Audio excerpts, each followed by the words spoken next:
الحمد لله نحمده ونستعينه ونستغفره ونؤمن به ونتوكل عليه ونعوذ بالله من شرور أنفسنا ومن سيئات أعمالنا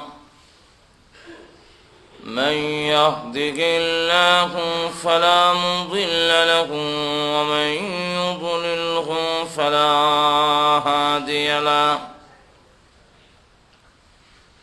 ونشهد أن لا إله إلا الله وحده لا شريك له ونشهد أن سيدنا ومولانا محمدا عبده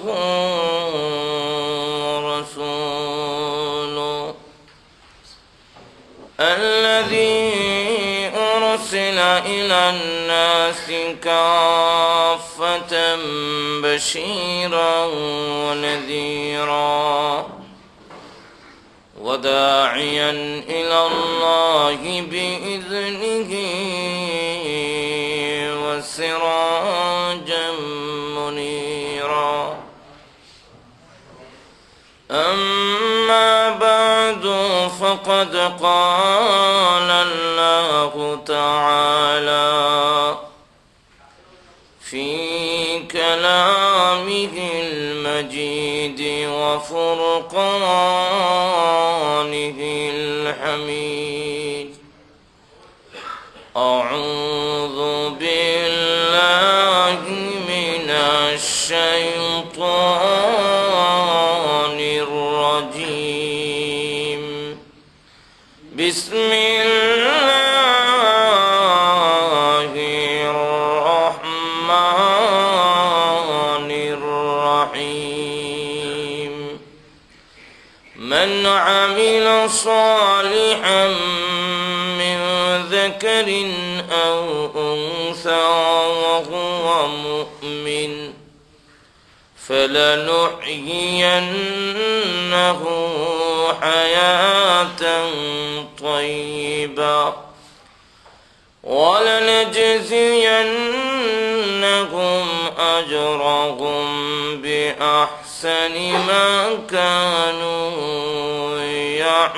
يعملون وقال تعالى ومن آياته أن خلق لكم من أنفسكم أزواجا لتسكنوا إليها وجعل بينكم مودة ورحمة إن في ذلك لآيات لقوم يتفكرون قال النبي صلى الله عليه وسلم طلب العلم فريضة على كل مسلم وفي رواية مسلمة صدق الله العظيم وصدق رسوله النبي الكريم ونحن على ذلك من الشاهدين والشاكرين والحمد لله رب العالمين صلى الله على سيدنا ومولانا محمد وعلى آله وأصحابه صلى الله على سيدنا ومولانا محمد وعلى آله وأصحابه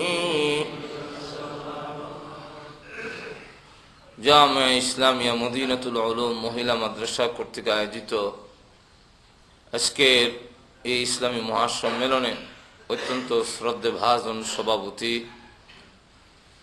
উপস্থিত সমবেত প্রাণপ্রিয় মুসলমান ভাইয়েরা, পর্দার অন্তরালে অবস্থানরত অত্যন্ত শ্রদ্ধেয় মা বোনেরা, এক বছর পরে আবার আপনাদের সামনে হাজির হয়ে এই মাদানী গার্লস স্কুলে কোরআন হাদিসের আলোচনা বলার এবং শোনার সুযোগ যে আল্লাহ পাক দিয়েছেন, সর্বপ্রথমই তার দরবারে শুকরিয়া আদায় করছি, আলহামদুলিল্লাহ। আমি আপনাদের সামনে পবিত্র কোরআন শরীফের সূরাতুন নাহলের ৯৭ নম্বর আয়াত কারিমা তেলাওয়াত করেছি। এই আয়াতের মধ্যে মহান আল্লাহ রাব্বুল আলামিন ঘোষণা দিয়েছেন যে তোমাদেরকে পবিত্র জিন্দিগি, হায়াতে তাইয়্যিবা, অধিকাংশ তাফসীর কারকদের মতামতে হায়াতান তাইয়্যিবার অর্থ হইল ইহকালে তোমাদেরকে শান্তির জিন্দিগি দান করা হবে। কারণ শান্তি দাতা হলেন আল্লাহ। কে? শান্তি দাতা আল্লাহ, এটার মধ্যে কোনো সন্দেহ নাই। আর শান্তির তাহার জায়গা হইল মানুষের দিল। শান্তি বেডে নয়, শান্তি সোফার সেটের মধ্যে নয়, শান্তির দোকানও কিনতে পাওয়া যায় না। এয়ার কন্ডিশন রুম আছে কিন্তু তার শান্তি নাই। কারণ শান্তি যতক্ষণ পর্যন্ত মানুষের দিলে না আসবে, ততক্ষণ পর্যন্ত ধন সম্পদ ডিগ্রি লাভ করলেও শান্তি লাভ করতে পারে না। তো শান্তিদাতা আল্লাহ, দিল হলো শান্তি তাহার জায়গা। এই দিলের সাথে আল্লাহর সম্পর্ক যত বেশি হবে, তার শান্তি তত বেশি হবে। তো শান্তি আমরা প্রত্যেকেই চাই, কিন্তু শান্তি পাই না কেন? শান্তি যেই হতে পাওয়া যায়, এই হতে রওনা না দিয়া উল্টা হতে রওনা।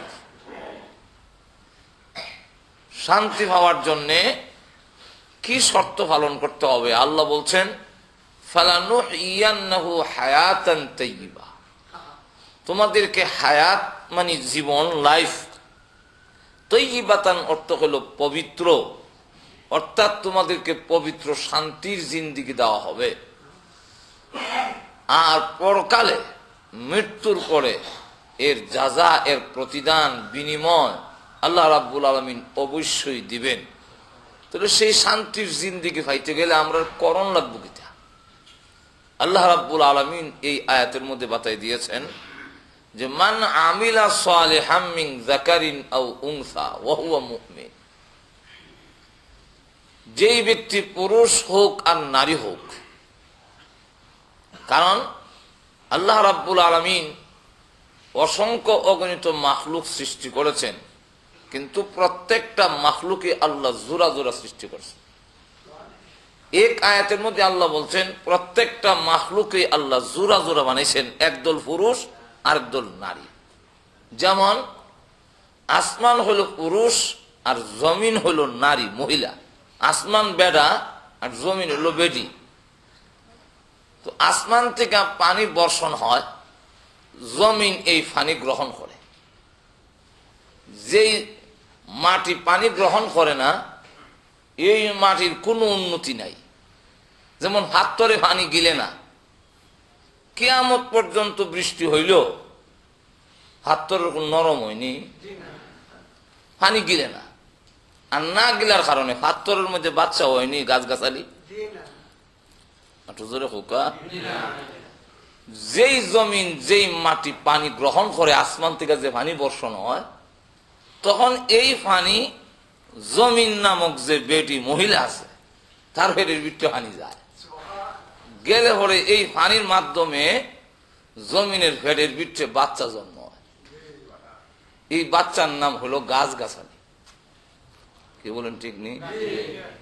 আল্লাহ নিজে বলছেন, এক আয়াতে বলছেন وَأَنزَلَ مِنَ السَّمَاءِ مَاءً আসমান থেকে পানি নাজিল করে, আর তার মাধ্যমে فأخرج به من الثمرات رزقا لكم, আর তার মাধ্যমে ফল ফ্রুটের গাছ, আমাদের খাদ্যের গাছ, খাবারের গাছ জমিনের ভিতর থেকে বের হয়ে সুজলা সুফলা শস্য সমলা একটি সুন্দর বাগান গড়ে ওঠে। এর মাধ্যমে আল্লাহ আমাদের রিজিকের ব্যবস্থা করে। এখন যদি জমিন হয় আমার পানির দরকার নাই, আসমানেরও দরকার নাই, বেটার দরকার নাই আমার, তাহলে এই জমিন মরুভূমি হয়ে যাবে। আপনার কি তা? আবার যদি আসমানে হয় আমার বেরি নামক জমিনের দরকার নাই, বাদ দাও জমিন, বাদ দিলাও, তাহলে দেখবেন এই পানি বর্ষিত হইলে গিলতো খেলা। তৈলে একটা পৃথিবী সুজলা সুফলা শস্য সমলা সুন্দর একটি বাগান গঠন করতে হইলে আসমানের যেমন দরকার জমিনেরও এখন ঠিক তেমনি ভাবে আল্লাহ রাব্বুল আলামিন বলেন অসংখ্য অগণিত মাখলুকের মধ্যে মানুষ যে এক জাতি, তারারও আমি আল্লাহ জোড়া জোড়া বানাইছি। আল্লাহ রাব্বুল আলামিন এক আয়াতে বলছেন وَخَلَقْنَاكُمْ أَزْوَاجًا, আল্লাহ বলেন তোমাদেরকেও একদল পুরুষ আর একদল নারী। কেন বানাইলাম? এটা আমি আল্লাহর কুদরতের নিদর্শন। পুরুষ যদি মনে করে যে নারীর কোনো দরকার নাই, এটা কোন আকামা, কোন খামের না, তাহলে মানুষের যে সুন্দর বাগান, সুন্দর মানুষের সমাজ গঠন করা কিয়ামতের আগেও সম্ভব নয়।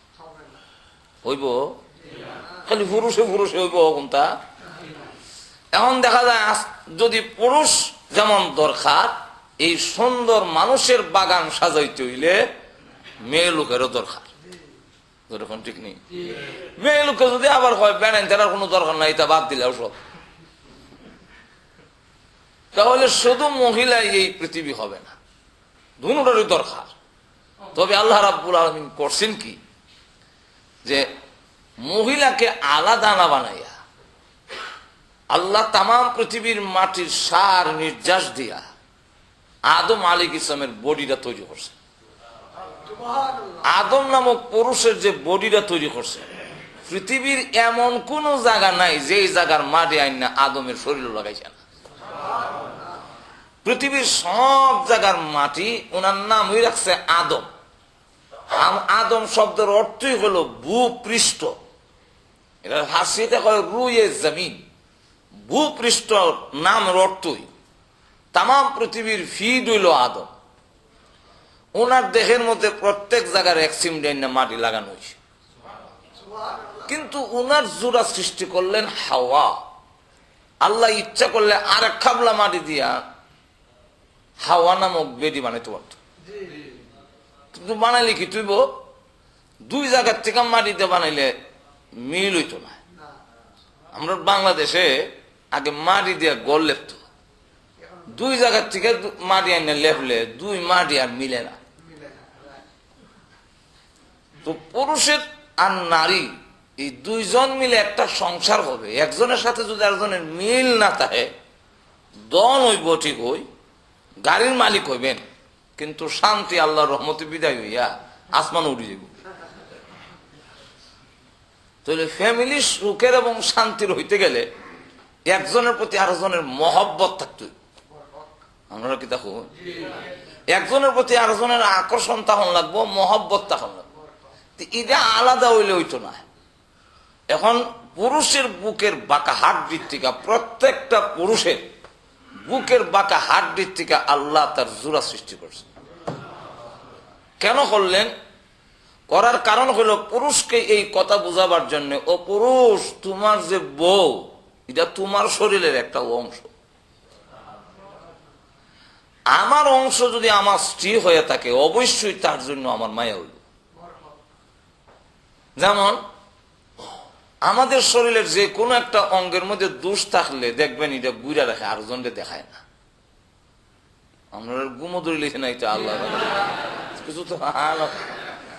যেমন কারো যদি চোখের দোষ থাকে, অন্ধ অথবা যদি চোখ ঠেড়া থাকে তে কালা চশমা লাগায়। অন্ধ লোক বেটা চোখে দেখে না, তে কালা চশমা লাগাইছে কেন? যারা চোখ বালা এরা তো ডাইরেক্ট চায়, আর যার চোখ পাওয়ার নাই খালি চোখ ঘুরায়, এতে খারাপ দেখা যায়। চোখটা আমার চোখে দোষ থাকলে আমি ঘুরে রাখি, আরেকজন যেমন দেখে না, কারণ দোষটা আমার। ঠিক তেমনি ভাবে দেখা যায় চৈত্র মাসের গরমের সময় মোজা ফেটে রাখছে একবেলা। গেলাম ভাই অত বড় গরমে খাও মোজা, আমরা শরীর কাপড়ও রাখতাম পারি না, মাথা দিয়ে গরম হয়ে যাব। তো কজোর হ্যাঁ, আরে হ্যাঁ কিটা খুললা খুন্দি, হ্যাঁ কারণ হইলো আমার খাওয়ার মধ্যে একজিমা, দেখতে খারাপ দেখা যায়, এর লাগে কষ্ট হইলেও মোজা দিয়ে বুঝে রাখি। তো নিজের পায়ের দোষ, এটা আমার ভাও। সুতরাং আমার শব্দটা যেখানেই লাগে, আমার গাড়ির লেগে জামায়া লাগে, আর ওজনের গাড়ির লেগে ইরমাই লাগতো না। এমনকি আমরা বাংলাদেশও দেখছি নিজের জুতারে যদি সিরা জুতাও হয়, এরপরে দেখা যায় এটি বুগল তুলিত কইয়া মসজিদ আমায়, কারণ সিরা জুতাটি আমার। যেরকম ঠিক কিনা? আমার শব্দটা যেখানেই হয়, জুতার মধ্যে লাগলো জুতাটি আমার, এটার লেগে মায়া লাগে, গাড়িটা আমার, ঘরটা আমার, ক্ষেতটা আমার, সব আমার যেখানে শব্দ লাগে এখানে মহব্বত সৃষ্টি হয়। আল্লাহ বুঝাইতে চান স্ত্রী এটা তোমার বংশ। 2 নম্বর হইল যে দেখবেন আমার মহব্বত সৃষ্টি হয়, 2 নম্বর হইল দোষ ডেকে রাখে। ঠিক তেমনি হবে আমার স্ত্রীর যদি কোনো দোষ থাকে তাহলে আমি ডেকে রাখতাম, আর স্ত্রীরও উচিত আমি স্বামীর কোনো দোষ থাকলে সে ডেকে রাখতাম। যেরকম ঠিক নেই? তাহলে 1 নম্বর পুরুষকে কথা বোঝানো হইল, আর নারীকে বোঝানো হইল আল্লাহ পুরুষের বুকের হাড়দের থেকে বানানোর পরেও কন্ট্রোল রাখা যায় না। এর হলো বাংলাদেশ মিছিল বাইর করে, বাঙ্গা করে থাকবো না, স্বামীর কথা মানবো না। যখন ঠিক কিনা? একটু যদি দুনিয়ার কোন আইন ও কানুনের মাধ্যমে তাদেরকে একটু পাওয়ার বেশি দিলে, যদি আর পুরুষের কন্ট্রোল মানতে চায় না, তাহলে এবার বলেন যদি আলাদা বানাইতো তো একবারে বাংলাদেশের বুড়ি আঙ্গুল দেখাই লইলে, আমাদের দেশের বুড়ি আঙ্গুল না, দেখো তো এটা থ্যাংক ইউ।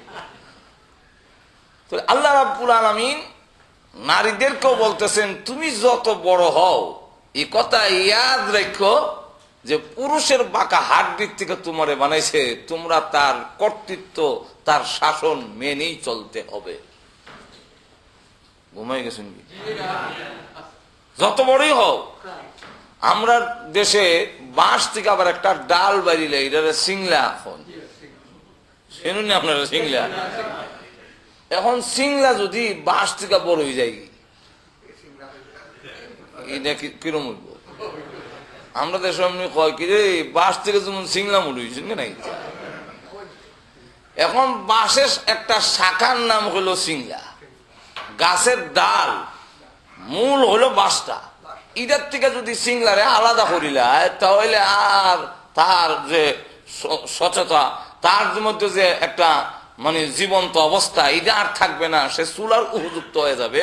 ঠিক ও নারীরা তোমরাও যদি পুরুষের কর্তৃত্ব নেতৃত্ব না মান্য চলো, তাহলে দেখা যাবে তোমারও ইজ্জত সম্মানের হেফাজতের গ্যারান্টি থাকবে না। ঠিক কিনা? তো আল্লাহ রাব্বুল আলামিন এই পুরুষ এই কথা বানাইয়া বলেন ওমিন আয়াতিহি আন খালাকা লাকুম মিন আনফুসিকুম আজওয়াজা। কেন নারীকে বুকের হাড় থেকে বানাইতে গেলেন? আরো সময় হইলে সামনে কই মনে। এখন আসুন আল্লাহ রাব্বুল আলামিন বলেন মান আমিলা সালিহাম মিন যাকারিন আও উনসা, পুরুষ হোক আর নারী হোক। এই কথা কেন আলাদাভাবে বললেন? আল্লাহ রাব্বুল আলামিন যেহেতু পুরুষকে, পুরুষের বাঁকা হাড় থেকে নারীকে বানাইছেন, সুতরাং পুরুষকে হুকুম দিলে নারী অটোমেটিক এই হুকুমের আওতাধীন এসে যায়। নারীকে আলাদাভাবে কখন লাগে না। গাছ যদি কাঁদিলায় ডাল আর কারণ লাগে না, আহ নামনি খারাপ পড়ে যায়।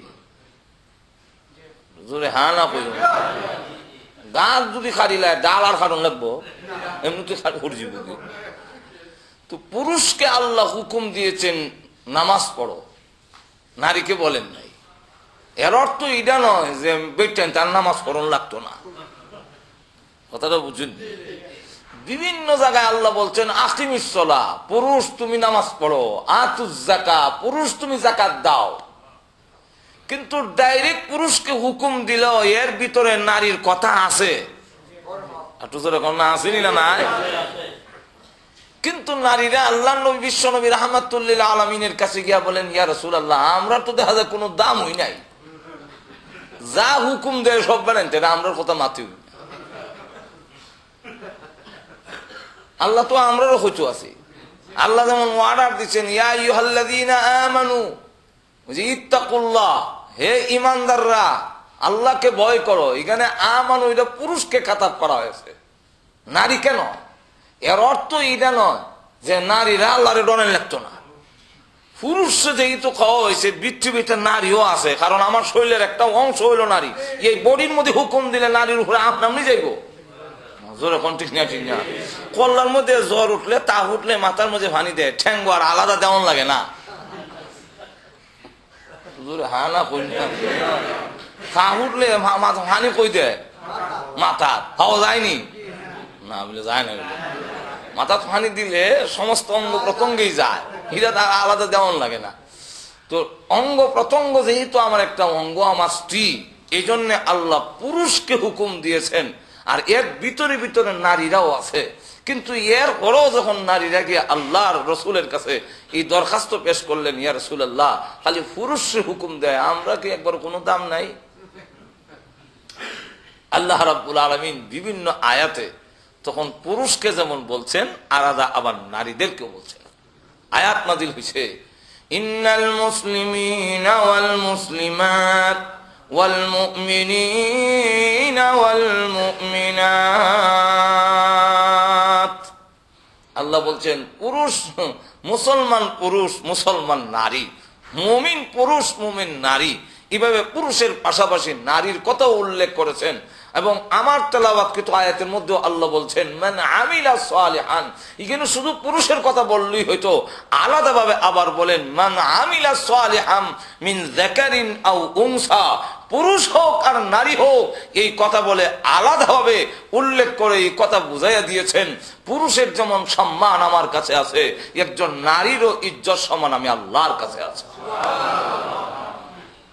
আল্লাহ রাব্বুল আলামিনের কাছে কোনো বেশ কম নাই। যেহেতু পুরুষ যেই আল্লাহ বানাইছেন, নারীর এমন আর এক আল্লাহ বানাইছেন, ওই এক আল্লাহ, ওই জোরে কোন ঠিক কিনা?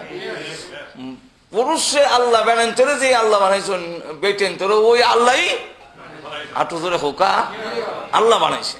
তো আল্লাহ রাব্বুল আলামিন নারীর সম্মান দেয় নাই, ইজ্জত দেয় নাই, মহিলার সম্মান দেয় নাই, এমন দাবি যদি উত্থাপন করে, সে তো বোঝা গেল মার থেকে মাসির দরদ বেশি।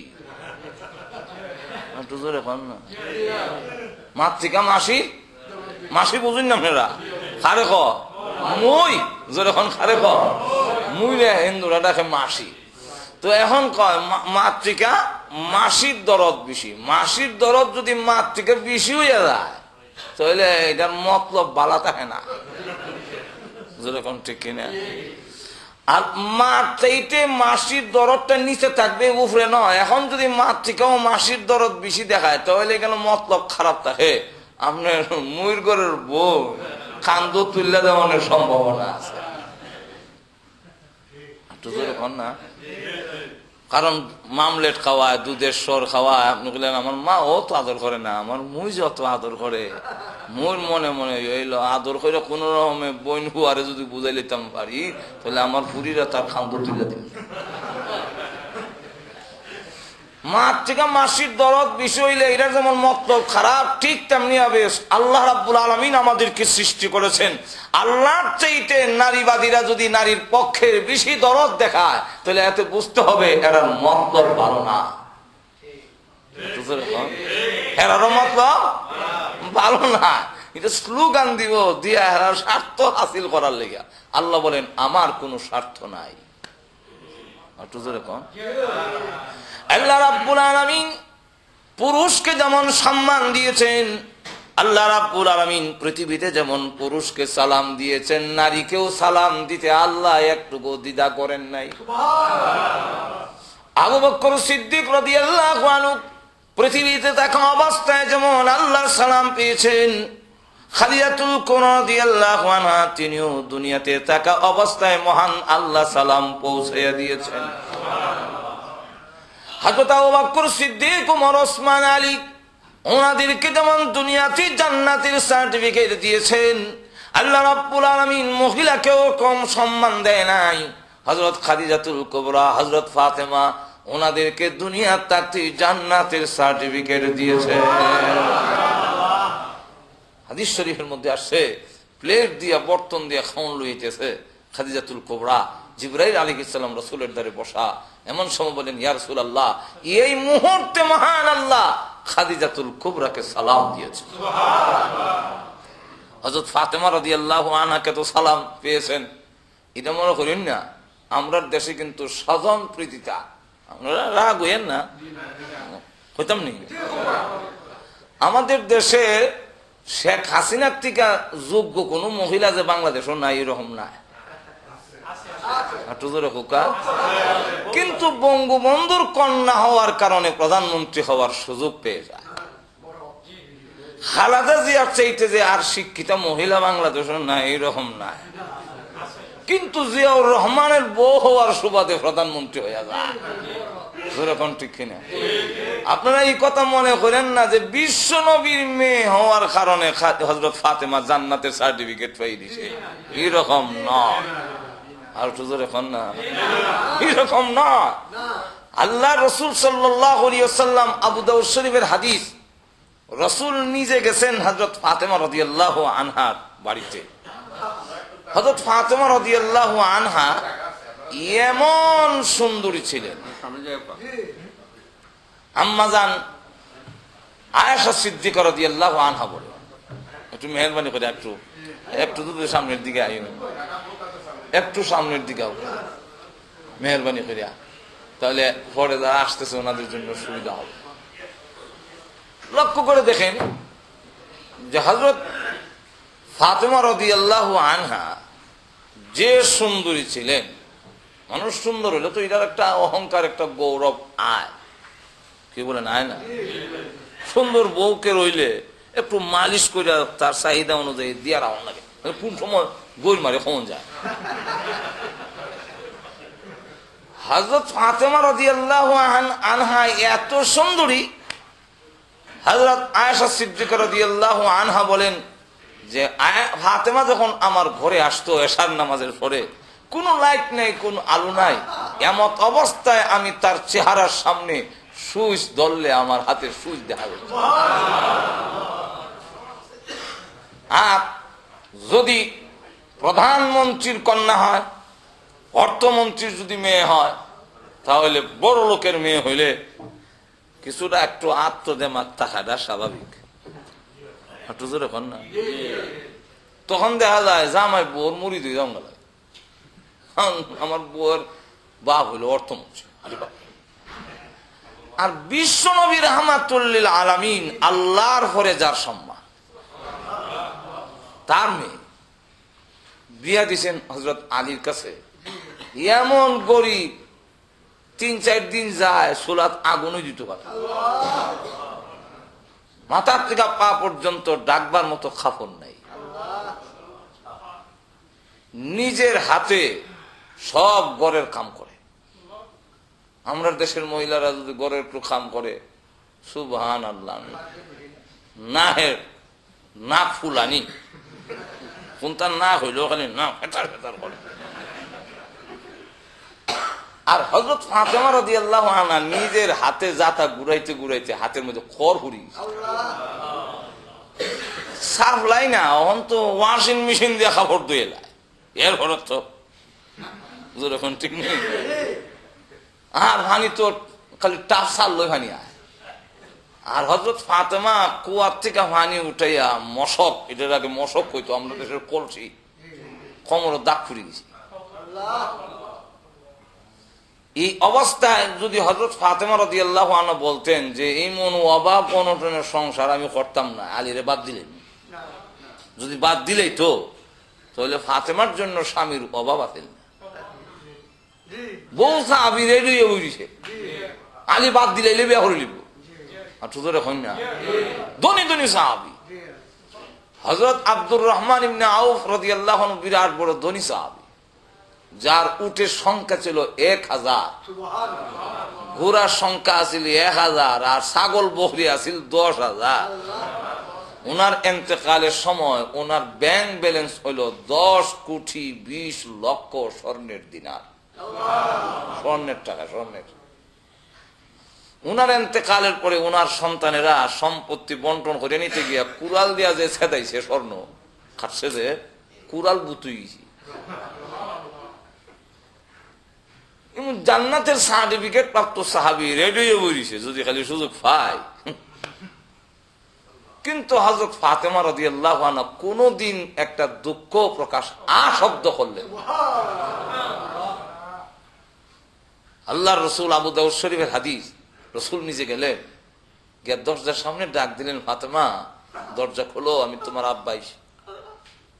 হযরত ফাতেমা রাদিয়াল্লাহু আনহা ভিতর থেকে ডাক দেয়, আব্বা আপনি আর সামনে আমি আসতে পারি, কোনো অসুবিধা নাই, কিন্তু আপনার পিছনে একটা ছেলে দেখা যায়, ওর সামনে আসবো, আমার কাপড়টা এটা শর্ট কাপড়, এটা বাটি, মাথা ডাকতে গেলে আরো পর্যন্ত উঠে যায়, আর পা ডাকতে গেলে আমার মাথা খালি হয়ে যায়। ওগো আব্বা জান, এই কাপড় পরিধান করে আপনার সামনে আমি আসতে পারি, কিন্তু ওই ছেলের সামনে আমি কেমনে আসি? পর্দা তো লাগবে। আল্লাহর নবী তখন বলেন, আনা আবুকে ওয়াহাযা গুলামুকে, ওমা আমি কইলাম তোর আব্বা, এটা হলো তোর গোলাম, নিয়ে আসছি, এখনো বালিগ হয় নাই, পর্দা করতে হবে না, নাবালিগ ছেলে। হযরত ফাতেমা দরজা খুলে দিলেন। আল্লাহর নবী, বিশ্ব নবী ফাতেমা রাদিয়াল্লাহু আনহার চেহারার দিকে তাকানোর পরে রাসূল নিজেই আর চোখের পানি রাখতে পারলেন না। আল্লাহর নবী চোখের পানি ছেড়ে দিয়া কাঁদলেন আর বলেন, রব্বুল আলামিন, দুনিয়ার সামান্য একটা প্রেসিডেন্ট হলে তার মেয়ের কত জাকজমক, কত আতর গোলাপ, কত কাপড় চোপড়, কত প্রসাধনী দ্রব্যাদি, আর আমি দুনিয়ার সর্দার, আমার মেয়ের পরিধানে কাপড় নাই। জিজ্ঞাসা করে, মা তোর চেহারা মলিন কেন দেখা যায়? জবাব দেয়, আব্বা আজকে 4 দিন হয়েছে চুলায় আগুন দিতে পারি না। আল্লাহ নবী চোখের পানি ছেড়ে দিয়া কাঁদতে লাগলেন। আল্লাহ রাব্বুল আলামিন বলেন, জিবরাইল যাও আমার বন্ধুর কাছে গিয়ে বলো, নবীর মেয়ে হওয়ার কারণে নয়, তার আমলের কারণে আমি আল্লাহ জান্নাতের সার্টিফিকেট দিয়ে দিলাম। যদিও রাসূলের জবান মুবারক দিয়ে ঘোষণা করেছেন, কিন্তু কথাটা আল্লাহর কাছ থেকে আইছে। ও ফাতিমাতু সাইয়্যিদাতু নিসাই আহলিল জান্নাহ। এবং শুধু তা না, স্বজন প্রীতিতার কোন সুবিধা আল্লাহর কাছে নাই। নবীর মেয়ে হইলেই ছাড় দেওয়া হবে, নবীর বাবা হইলেও দেওয়া হয় নাই। ইব্রাহিম আলাইহিস সালামের আব্বা আজর আল্লাহ সুযোগ দেন নাই।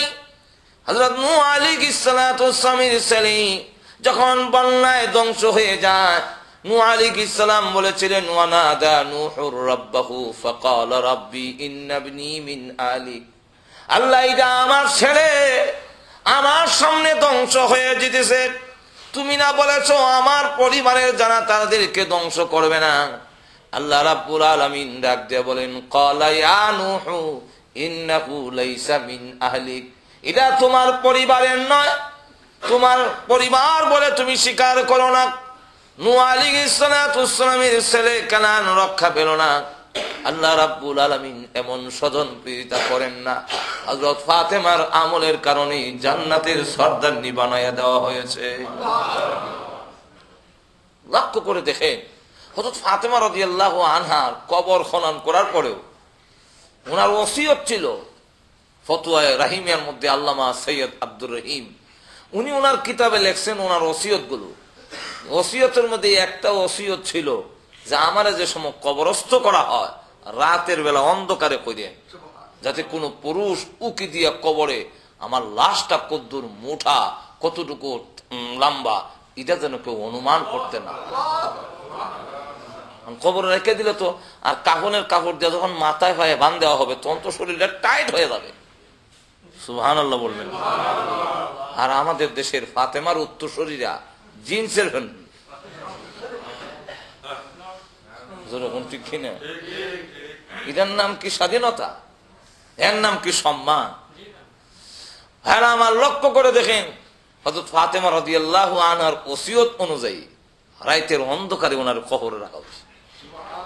কবর যারা খনন করছিলেন এদের মধ্যে একজন সাহাবী ছিলেন, বুজুর্গ সাহাবী, যিনি 6 নম্বরে ইসলাম ধর্ম গ্রহণ করেছেন। ওনার নাম আবু যর গিফারী। উনি এত বড় বুজুর্গ সাহাবী যে রসুলের দরবারে জিবরাইল বসা আবু যর গিফারী ঢুকছেন। জিবরাইল রসুলের খানে খানে কয়, আপনার সাহাবী আবু যর গিফারী এসে। রসুল বলেন, আপনি কি আমার আবু যর গিফারীরে চিনে? হুজুর, শুধু আমি না, আসমানের যত ফেরেশতা আছে সকল ফেরেশতা আপনার এই সাহাবীকে চিনে এবং ইজ্জত করে। রসুল বলেন, তাই নাকি? আমার আবু যর গিফারীরে সকল ফেরেশতারা সম্মান করে। এখন বুঝেন কত সম্মানী সাহাবী। উনি কবর খনন করে, আমরা দেশেরও নিয়ম, কবর কোরা শেষ হয়ে গেলে কি খবর ফাটায় যে লাশ লই আও গিয়া ও সংবাদ দেও খবর পুরা শেষ হয়েছে। আমার মা বুঝুন কই না নিরকম যে সংবাদ দেওয়া আমরা কবর ফুটে শেষ করছি, লাশ লই আইতো। এই ফাঁকে আবু যর গিফারী রাদিয়াল্লাহু আনহু কবরের ফার বৈশা, এটা দেখো কবরের মুরাকাবা। কবরের একটা মুরাকাবা আছে। আল্লাহওয়ালারা কবরের ফার মুরাকাবা বইলে কবরের অনেক কিছু তাদের চোখের সামনে আল্লাহ তুলে দেয়। হযরত আবু যর গিফারী যেহেতু অত্যন্ত বুজুর্গ সাহাবী, উনি কবরের লক্ষ্য করে বলেন, হে কবর, জীবনে কত মানুষ এই কবর তৈলাম, কিন্তু আজকে যাকে রাখবো সে কিন্তু সাধারণ মহিলা না। কার মা জানো? হাসান আর হুসাইনের মা। একটু জোরে কন্যা সুবহানাল্লাহ। সাধারণ ছেলের মা নয়, জান্নাতের যুবকদের লিডার। একটু জোরে কন্যা। যেখানে বিশ্বনবী রাহমাতুল্লিল আলামিন হুসাইনের জ্ঞানের সামনে তার মেধার প্রশংসা রাসূল নিজে করছেন, যে 3.5 বছর পরে 4 বছরের বয়সে রসুলের কোলে বৈশা জিজ্ঞাসা করে যে আপনার দাম বেশি না আমার দাম বেশি? রসুল কয় আমার, হুসাইন কয় আমার। আরে দেখি আমার থেকে তোমার সম্মান কেমনে হইব? কেমনে হইব? দলিল দিয়ে খন লাগবো। বলে কথা হইলে বলেন আপনার আব্বাকে। আমার আব্বা আব্দুল্লাহ। ও খালি আব্দুল্লাহ যে, আগে পিছে কোনো টাইটেল নাই। কোন টাইটেল আছে আপনার আব্বা?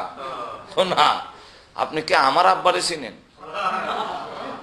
একটু জোরে কন না। ওগো আল্লাহর নবী, ওগো বিশ্ব নবী, ও নানা জান, আপনি কি আমার আব্বাকে চিনেন? আমার আব্বা। রসুল বলেন, কে বলো? রসুল তো জানেনই কে। এরপরে কও দিকে, আমার আব্বা শুধু আলী নয়, আমার আব্বা আসাদুল্লাহিল গালিব। আমার আব্বার টাইটেল হলো তিনি যে আসাদুল্লাহিল গালিব, আল্লাহর বিজয়ী ভাগ। আমার আব্বা সম্পর্কে রসুল বলেছেন, আনা মদিনাতুল ইলমি ওয়া আলিউন বাবুহা। যে রসুল বলেন, আমি হইলাম একটি এলেমের শহর, আর এই শহরের গেটটার নাম হলো আলী। আল্লাহ হযরত হাসান হুসাইন বলেন, ওগোনা জান, আমার আব্বা হলো জান্নাতের সার্টিফিকেট প্রাপ্ত সাহাবী, যার সম্পর্কে রসুল বলেছেন আলী ফিল জান্নাত। ওগোনা জান, শুধু তা না, বিশ্ব নবীর কলিজার টুকরা দূরের দুলালি হযরত ফাতেমার স্বামী। আপনার আব্বা কি কোন মেয়ে নবীর মেয়ের দামান? বলেন না। তাহলে এতগুলো সার্টিফিকেট আপনার আব্বার আসেনি? বলেন না। তাহলে আপনার আব্বার থেকে আমার আব্বার দাম বেশি না কম? অনেক বেশি। তাহলে আপনি কার হুয়া আর আমি কার হুয়া? বুদ্ধি আছে তো। আর কে আছে কও? কার করতে গেলে কোন আপনার মাকে আমার মা আমেনা। কো শুধু আমেনা, আগে পিছে কোনো টাইটেল নেই। আপনি কি চিনেন আমার মাকে? রাসূল বলেন বলো। আমার মা খাতুনে জান্নাত, যার সম্পর্কে রাসূল বলেছেন ফাতিমাতু সাইয়্যিদাতু নিসাই আহলিল জান্নাহ। আপনার মার এরকম সার্টিফিকেট আছে নি? আমার মা বিশ্ব নবীর মেয়ে। আপনার মা কি কোনো নবীর হুড়ি? বলে না। তাহলে আমার মার দাম বেশি না কম? বলে অনেক বেশি। তাহলে আপনি কোন মহিলার ছেলে আর আমি কেমন মহিলার ছেলে? আচ্ছা, আর কি আছে কও? আরো কইতাম বলে বলে বলেন আপনার নানিকে। ও আমার নানি তো মদিনার এক মহিলা। ও সাধারণ মহিলা, কয়জনে চিনে? কি টাইটেল আছে? আপনি কি আমার নানির চিনেন? সুবহানাল্লাহ বলবেন না, কই যাইতেছে দেখেন। তোমার নানিকে? আমার নানির সম্পর্কে রাসূল বলেছেন 4 জন মহিলা বিশ্বের মধ্যে শ্রেষ্ঠ, এর মধ্যে একজন আমার নানি। আমার নানি জান্নাতের সার্টিফিকেট প্রাপ্ত মহিলা। আমার নানি সর্বপ্রথম যিনি বিনা প্রশ্নে ইসলাম ধর্ম গ্রহণ করেছেন সেই খাদিজাতুল কুবরা হলেন আমার নানি। বলুন আপনার নানির চাইতে আমার নানির সম্মান মর্যাদা বেশি না কম? বলে অনেক বেশি। তাহলে আপনি কোন মহিলার নাতি আর আমি কেমন মহিলার নাতি? আর কিটা আছে কইলাও? আপনি আপনার নানাকে ওই এত কোন আসল জায়গাতে আমার নানা তো মদিনার ওয়াহাব। ওয়াহাব তো আপনার নানা হইলো ওয়াহাব, আপনি ওয়াহাবের নাতি। আর আপনি চিনেন আমি কার নাতি? বলো তুমি কার নাতি? আমার নানা সাইয়্যিদুল মুরসালিন, আশরাফুল আম্বিয়া, খাতামুন নবীন, সাইয়্যিদুল কাউনাইন মুহাম্মদুর রাসূলুল্লাহ সাল্লাল্লাহু আলাইহি ওয়াসাল্লাম হলো আমার নানা। বলুন আপনার নানার চাইতে আমার নানার সম্মান মর্যাদা বেশি না কম? অনেক বেশি। তাহলে আপনি কার নাতি আর আমি কার নাতি? রাসূল বলেন দাবি করছো তো তোমার সম্মান বেশি, আর গুড়াইয়া গাড়াইয়া যা হইলা সব তো আমারই দিয়ে হইলা। দাবি করছো আমার সম্মান বেশি, কিন্তু গুড়াইয়া তো সব আমারও। হজি আমি হুসাইন সম্মানী হয়েছি আপনার কারণে, আমার মা সম্মানিত হয়েছেন আপনার কারণে, আমার আব্বা সম্মানী হয়েছেন আপনার কারণে, আমার নানি সম্মানিত হয়েছেন আপনার কারণে। এটা ডাইরেক্ট করলে তো সহজ, গুড়াইয়া বুঝাইলাম সব সম্মান আপনার। তো হাসান হুসাইন রাদিয়াল্লাহু আনহুমা এই 2 জন যুবকের জান্নাতের লিডার হবে। তাদের মা সাবধান, কবর তুমি কিন্তু চাপ দিও না। হযরত আবু যর গাফারি বলেন কোন জবাব পাই না।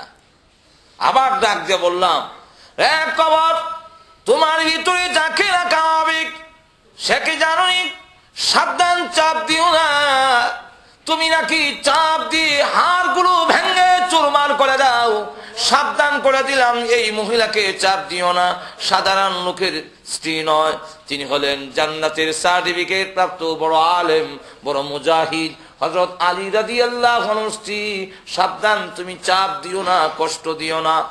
হযরত আলী আবু যর গাফারি রাদিয়াল্লাহু আনহু বলেন কোনো জবাব পেলাম না। তখন আমি ডাক দিয়ে বললাম, ওরে কবর, তোমার ভিতরে যাকে রাখা হবে সে কে জানোনি? তিনি হলেন সাধারণ লোকের মেয়ে নয়, আল্লাহর পরে যার সম্মান এই বিশ্ব ব্রহ্মাণ্ড যেই নবীর খাতিরে আল্লাহ সৃষ্টি করেছেন সেই বিশ্ব নবী রাহমাতুল লিল আলামিনের কলিজার টুকরা দূরের দুলালি হযরত ফাতেমাকে এখন তোমার ভিতরে রাখা হবে, তুমি কিন্তু চাপ দিও না। কবর পরিষ্কার জবাব দিয়ে দিল, আমি হাসান হোসেনের মা চিনি না, আমি আলীর স্ত্রী চিনি না, বিশ্ব নবীর কলিজার টুকরা দূরের দুলালি ওইগুলো আমি চিনি না। আমল নিয়ে যে আসবে কোনো দোহাই দিতে হবে না, আমল নিয়ে আসতে দেরি হবে, কবরটা জান্নাতের বাগান হইতে 1 মিনিট দেরি হবে না। আর যদি আমল না নিয়ে আসতে পারে তাহলে কোন দোহাই কাজে লাগবে না। তাহলে বোঝা গেল আল্লাহ রাব্বুল আলামিনের কাছে কোনো স্বজন প্রীতিতা নাই। ফাতেমা রাদিয়াল্লাহু আনহা এই সার্টিফিকেট পেয়েছেন, ফাতেমাতু সাইয়্যিদাতু নিসাই আহলিল জান্নাহ। এটা তার আমলের কারণে, এটা এরকম নয় যে বিশ্ব নবীর মেয়ে হওয়ার কারণে আল্লাহ রাব্বুল আলামিন এই সার্টিফিকেট দিয়েছেন, এরকম নয়, তার আমলের কারণেই এই সম্মান দিয়েছেন। জোরে কোন ঠিক কিনা? হযরত ফাতেমা রাদিয়াল্লাহু আনহা এত এত বিশ্বনবীর মেয়ে হয়েও দেখা গেল এই যে স্বামীর ইজ্জত আর স্বামীর সম্মান। তো একজন মহিলা, আল্লাহ রাব্বুল আলামিন আমার তেলাওয়াতকৃত আয়াতের মধ্যে যে বলছেন যে মান আমিলা সালিহাম মিন যাকারিন আও উনসা, পুরুষ হোক অথবা নারী হোক, এখানে কোনো বৈষম্য নাই। একজন পুরুষ যেমন নেক আমলের মাধ্যমে আল্লাহর বিধিবিধানের মাধ্যমে আল্লাহর প্রিয় হতে পারে, একজন মহিলাও নেক আমলের মাধ্যমে আল্লাহর প্রিয়া বান্দি হতে। একটু জোরে বলেন আল্লাহ। এমনও তো পৃথিবীতে অনেক মহিলা গুজরে গেছে যে আমরা এখানে যারা আছি, শুধু আমরা না, লন্ডন বাংলাদেশে যত মুসলমান আছে সব এক ফল্লায় দিলেও ওই মহিলা সমান হইতো না। নাই একটু জোরে হোকা। আমরা সকলে মিললে খাদিজা রহমান মর্যাদা হইব। একটু জোরে ক। আমরা সকলে মিললে কি ফাতেমার সমান সম্মান হবে? আমরা সকলে মিললে কি মরিয়মের সম্মান হাসিল করা সম্ভব? আল্লাহ না করে দিয়েছেন লাইযার যাকারু কাল উনসা। কথা বুঝেন? তাহলে বোঝা গেল আল্লাহ রাব্বুল আলামিনের কাছে কোনো বৈষম্য নাই। একজন পুরুষ আল্লাহর প্রিয় হয়, একজন নারীও হতে পারে। আল্লাহ রাব্বুল আলামিন সম্মানিত করবেন সকলকেই। এই জন্য আল্লাহ রাব্বুল আলামিন এই আয়াতের মধ্যে পুরুষের পাশাপাশি নারীর কথাও উল্লেখ করেছেন। যেহেতু নারীরা আলাদাভাবে প্রশ্ন করে ফেলেছেন যে সব জায়গায় খালি পুরুষকে খেতাব করে বলা হয়, আমাদেরকে আলাদাভাবে বলা হয় না, তাই আল্লাহ রাব্বুল আলামিন পুরুষের পাশাপাশি নারীকেও আলাদা কইরাও ইহানো হইলই চলে, খালি পুরুষকে হইলই চলে, কিন্তু এরপরও আল্লাহ রাব্বুল আলামিন আলাদা করে নারীদেরকেও বলেছেন মান আমিলা সালিহাম মিন যাকারিন আও উনসা, পুরুষ হোক আর নারী হোক, যেই ব্যক্তি নেক আমল করবে, এই নেক আমল করবে হইয়া আল্লাহ বলেন ওয়াহুয়া মুমিন, সে মুমিন হইতে হবে। কারণ অনেক লোক আছে বালা কাম করে, আমরা অনেক সময় প্রশংসা করে কই যে অমুকে তো মারা তো রাস্তাঘাট করে দেয়, জনসেবা করে, খেদমত করে, এরা তো ভালো কাম করতেছে, গীতা করলা ঘুমাই গেছেন। ভালো কাম করলেও আল্লাহর কাছে ওই ভালো কাজটা গ্রহণযোগ্য হইতে গেলে যার বিনিময় হরকালে হওয়া যাব, এমন হইতে গেলে অবশ্যই সেই লোকটাই পুরুষ হোক আর নারী হোক ইমানদার হন লাগবে। কি হন লাগবো? ইমানদার। ইমান যদি না থাকে, যে ডুলার তলা নাই, সারা দুনিয়ার মাছ দইরা সমুদ্র থেকে ডুলার তৈলে সারা দিন যদি তো সন্ধ্যার সময় কটা হইব একটু জোরে হুকা একটাও নাই বলে খানে নাই, খানে জোরে হানা হুকা। মাছ সকাল থেকে ধরে সন্ধ্যা পর্যন্ত রৌ মিংরা কাতলা যা আছে সব ধরে ধরে ডুলাত হয়, সন্ধ্যার সময় গিয়ে দেখে কোনটা নেই, নাই খানে তলা নাই। জোরে কোন ঠিক কিনা? ঠিক তেমনি ভাবে সারা জীবন যদি ভালো কাজ করে আর ইমান না থাকে, এর তলা নাই। কিটা নাই? তলা নাই। আল্লাহ নিজে বলছেন কোরআনে ওয়াল্লাযীনা কাফারু আ'মালুহুম কাসারাবিন বিকিআতিন ইয়াহসাবুহুমুজ যামআনু মাআ। আল্লাহ রাব্বুল আলামিন বলেন যারা ঈমান নাই তার আমলগুলো মরিচিকার নাই। তৃষ্ণার্ত ব্যক্তি মরহমির মরিচিকা বালুকে দেখে পানির ঢেউ খেলতেছে, কাছে কা দেখে পানির লেশও নাই। আমার মাত বুঝুন হোক ঠিক কিনা? ঠিক তেমনি ভাবে তাহলে ইমান হইলো একের জায়গায়, আমল হইলো জিরো, শূন্যের জায়গায়। একের পাশে যদি শূন্যের পাশে যদি 1 থেকে নিয়ে 9 পর্যন্ত যে কোনো একটা সংখ্যা থাকে, তাহলে শূন্যটার মান জিরোটার মান বাড়ে না কমে? কি পরিমাণ? 10 গুণ। যখন কয় গুণ? 10 গুণ। আর জিরো দিতে দিতে এখান থেকে জিরো বসাইতে বসাইতে বাংলাদেশ পর্যন্ত যদি খালি জিরো বসায়, 1 থেকে 9 পর্যন্ত কোন সংখ্যা যদি না থাকে, কত হইছে? এটার কোন ভ্যালু আছে?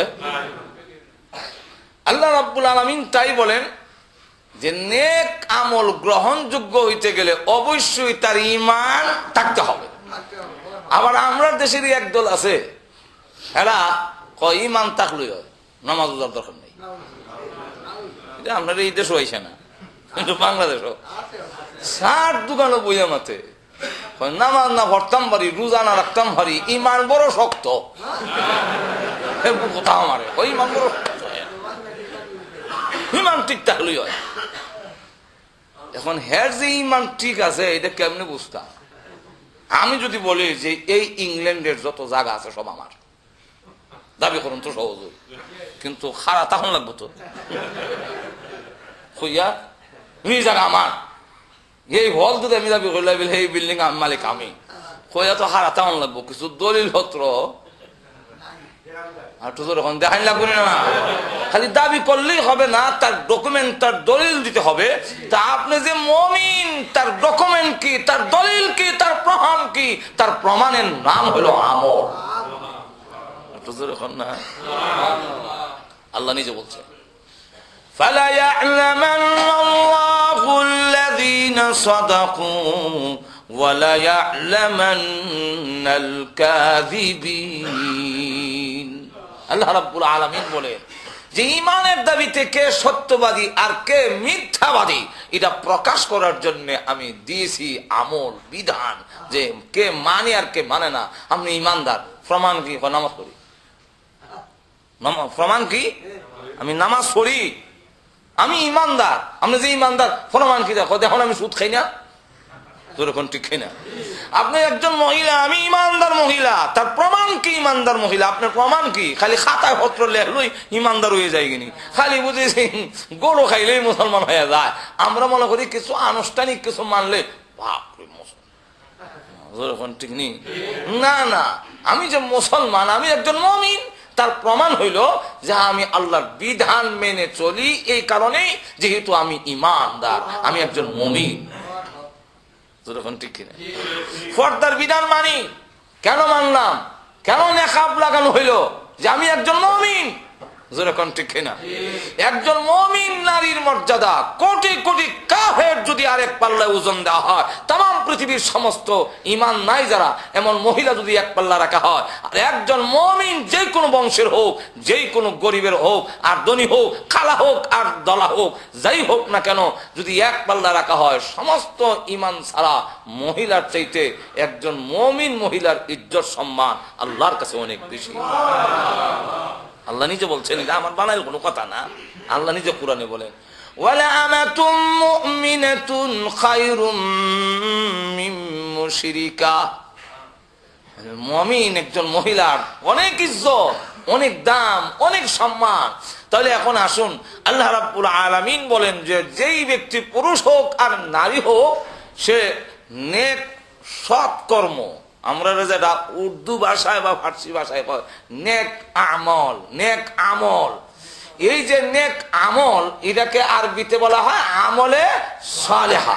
আমলে সালেহা, আমলকে দুই ভাগে ভাগ করছে, একটা না আমলে সালেহা, আর একটাকে কোরআনের ভাষায় আমলে সাইয়া বলা হয়। উর্দু এবং ফার্সিতে বলা হয়, একটার নাম নেহ আমল, আর একটার নাম হলো বদ আমল।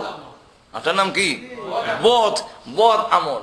তাহলে এখন আল্লাহ রাব্বুল আলামিন বলেন, পুরুষ হোক আর নারী হোক, ইমান সে ইমানদার, এই অবস্থায় যদি সে সৎ কর্ম নেক আমল করে, তবে আমি আল্লাহ ফালানুহইয়ান্নাহু হায়াতান তাইয়্যিবা, পবিত্র শান্তির জিন্দেগি দেওয়া হবে। আর আমরা কিন্তু শান্তির লেগা মারামারি কইরা কত যে সরকার পরিবর্তন হইয়া, এবং আপনারা ইংল্যান্ডে পর্যন্ত অনুসরণ কইরা, লন্ডন আমেরিকার ফলো কইরা, গড়ির কাটা পর্যন্ত আমরা আগাইলাম, কিন্তু বিদ্যুৎ হিংসিও আগাইছে না। ঠিক কত হয়, কিন্তু শান্তি আয় না। এর কারণ শান্তি হায়াতান তাইয়্যিবা, এটার ব্যাখ্যা করে দিব। আগে বুঝিলেন নেক আমল কারে কয়, ঠিক না? ঠিক না? নেক আমল কাকে বলে? নেক আমল হিসাবে, আমার আমলটা নেক আমল হিসাবে আল্লাহর দরবারে গ্রহণযোগ্য হইতে গেলে তাফসীর কারকরা 4টা শর্ত দিয়েছেন। এখন কয়টা?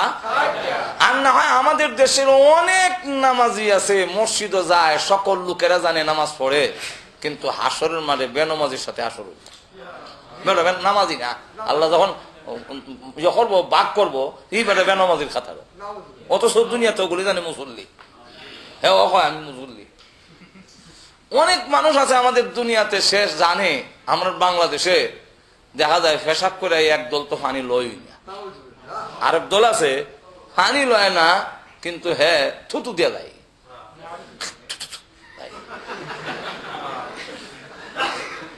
আরেক দল আছে পানি লয় কিন্তু এরপরে দেখা গেল অনেকে যারা পানি লয় এরপরও সে নাফাকের জায়গাতে থাকবো। এমনি তাফসীর কারকরা 4টা শর্ত দিয়েছেন, এর মধ্যে প্রথম নম্বর শর্তটা হইল ইলম থাকতে হবে। যখন কি থাকতে হইব? ইলম। পুরুষ হোক আর নারী হোক, বড় আপনি আলেম হইলেন না, আলেমা হইল না, দাওরা হাদিস পাস করলো না, কিন্তু কমের পক্ষে আমার এতটুকু এলেম আমার থাকতে হবে, নামাজটা হইল না হইল না, শুদ্ধ হইল না ভুল হইল, নামাজ রইল না গেল কি, এতটুকু এলেম তার ভিতরে থাকতে হবে। আপনারা কি দেখো, যেমন নামাজ শুদ্ধ হইতে গেলে আপনার সূরা সহি শুদ্ধ করে পড়তে হইবে, যখন ঠিক নেই আর তো ধরে হোকা নাকি তাই আলহামদুলিল্লাহ লইব। 5টা সূরার কারি সাহেব আপনি অবশ্যই অন লাগবে, পুরুষ হোক আর নারী হোক, ইঞ্জিনিয়ার সাহেব হোক আর ডাক্তার সাহেব হোক, 5টা সূরার কারি সাহেব অন লাগবে, হাফিজ সাহেব অন লাগবে। 5 সূরার হাফিজ, কয় সূরার হাফিজ? 5টা সূরা, 5টা সূরা তুই আমার সিনাত। 5 সূরার হাফিজ হওয়া ফরজে আইন, পুরুষ হোক আর নারী হোক। এই রাব্বানা আতিনা ফিদ দুনিয়া দিয়া চালাই লইতো না, বলে ওদের আমি সূরা পারি না, তুই কিতাব বলে আলহামদুলিল্লাহ পারি আর রাব্বানা আতিনা পারি, রাব্বানা আতিনা দিয়া চালাই লইতো না। 5টা সূরা অবশ্যই মুখস্থ করিতে হইবে, আর এই মুখস্থ যে করবেন এটা আবার শুদ্ধ করে হইতেইব। আলহামদুলিল্লাহি রাব্বিল আলামিন আর রহমানির রহিম, এরকম ঠিক করে পড়ানো লাগবো। আর নাইলে নামাজ পড়বো কিন্তু এই নামাজ কোনো কামও লাগতো না। আপনারা কবেন হুজুর তো সারছে, আমরা কি অবস্থা? বলে হ্যাঁ আপনারা সুবিধা আল্লাহ করে দিছে, আল্লাহ তো রহমান রহিম, আল্লাহ চায় না বন্দা বাদ যাবি। এখন কয় চেষ্টা করতে হবে, যারা নাই আমদাল আমদাল আলহামদাল বেশ দো আলহামদু আলহামদু আলহামদু এটা কইয়া খালি গলা ছিবা দিবা আলহামদু আলহামদু। মরার আগ পর্যন্ত যদি আলহামদু শুদ্ধ না হয়, হাসরের মাঠে আপনার কারির সাথে হাসর করে। সুবহান রাব্বিয়াল আ'লা, এখন দেখা যায় এবার সুবহান রাব্বিয়াল আ'লা, এখন সুবহান আ'লা। এরপরে আমরা তবলিগের দরকার নাই, মাজুর এখন ঠিক না।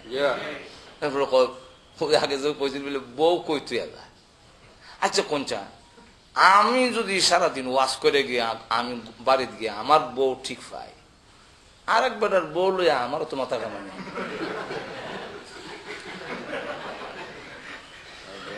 যারা নিজে গিয়া দেখে যে গুড়িয়া গেলে হের বউ ঠিক পাইছে না, তখন আরেকজনের বউর প্রতি সন্দেহ হওয়াটা স্বাভাবিক। যে নিজের বউ ঠিক পায় না, এত আরেকবার বউরও হইব। আমি গেছিলাম 1 মাসের লেগা, বউ ঠিক হয়েছে 3 মাস গেল বউ কিতে হইব। তবে যারা আরেকজনের বউ নিয়ে সন্দেহ করে, এত বোঝা যায় তারটা তুই সন্দেহ। বাংলাদেশে যখন পাকিস্তানি বাহিনী গেছি, তখন আমাদের ব্রাহ্মণবাড়িয়ার যে পূর্ব সাইড, এটা ইন্ডিয়ার বর্ডার, এখানটা খুব কাঁঠাল টাল পাওয়া যায়। তো এক পাকিস্তানি জায়গা কারল সামনে খায়, তো বাঙালি একটা দেখা দিচ্ছে বাইঙ্গিয়া কামড়ায়া খায়। কারল যখন এভাবে খাইছে, সমস্ত দাড়ি মুছে এই মোনাটা লাগছে, তখন কইতে সাফ করতাম না, তো সাই আইনা দিয়া কইছে শালিদা মর দাও। এখন মর দিছে বড় কিতা সাফ হইব, এখন আর উলুমানের ড হয়েছে, এই শালি দিয়ে বাগি গেছি। হারি বেড়া হন কিতা করতাম, দাড়ি মুসক করে কামাই হালিশ করলেছে। ওহন জারি লাগাল ভাই, দাড়ি নাই মুছ নাই, হেরে দড়ি হাত দড়িয়া জিগায় মেরে মানিন তুম বি কারার খায়াতা, তোমার যে দাড়ি নাই মুছ নাই আমার লাগান খারো খাইছিলা না। এটা হ্যাঁ মনে করছে হের যে দাড়ি নাই মুছ নাই, এর লাগে বুঝি সবের ওই কারল খাইয়ে বুঝি ভালো হয়েছে। যেখানে পারেন সেখানে শিখেন, যেরকম ঠিক কিনা ফতুয়াবাজি না কইরা শিখন দরকার, যেরকম ঠিক কিনা যেখানে হরা যায় যান, কোন ইমাম সাহেবের কাছে যদি শিখেন শিখেন, রান তবলিগ গিয়া যদি শিখান যায় সেখানে গিয়ে শিখেন, শিখতে হবে, যেরকম ঠিক কিনা পুরুষ হোক আর নারী হোক প্রত্যেকেই এতটুকু শিক্ষা অর্জন করতে হবে। আমার নামাজটা হইল কিনা, আমাদের দেশে অনেকে দেখবেন মসজিদে গিয়ে আল্লাহ আকবার হইয়া নিয়ত বাইন্দা চোখও বন্ধ টুটও বন্ধ, মেয়ারাজও গেছি।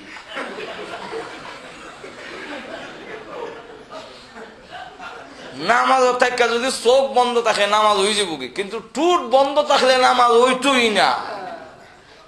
কারণ নামাজের মধ্যে ফরন ফরজ, আর টুট না জানলে পড়া হয় না। মনে মনে পড়লে এটার নাম পড়া না। কেউ যদি নামাজ ও নিয়ত বান্ধা অন্য লেখা যায় ইসলামী সম্মেলন সফল হোক, এটা যদি মনে মনে করিলায় নামাজ নষ্ট হইত না, মনে মনে করিলে হল। আর যদি কেউ নামাজ থাকে ইসলামী সম্মেলন, নামাজ শেষ। কথা বলছেন কেন? মনে মনে হরলে এটার হরা দেওয়া হয় না, মনে মনে হরলে হইতো না, টুট লাট হইব একটু জোরে হোকা। তাহলে এখন প্রথম নম্বর শর্ত হইল যে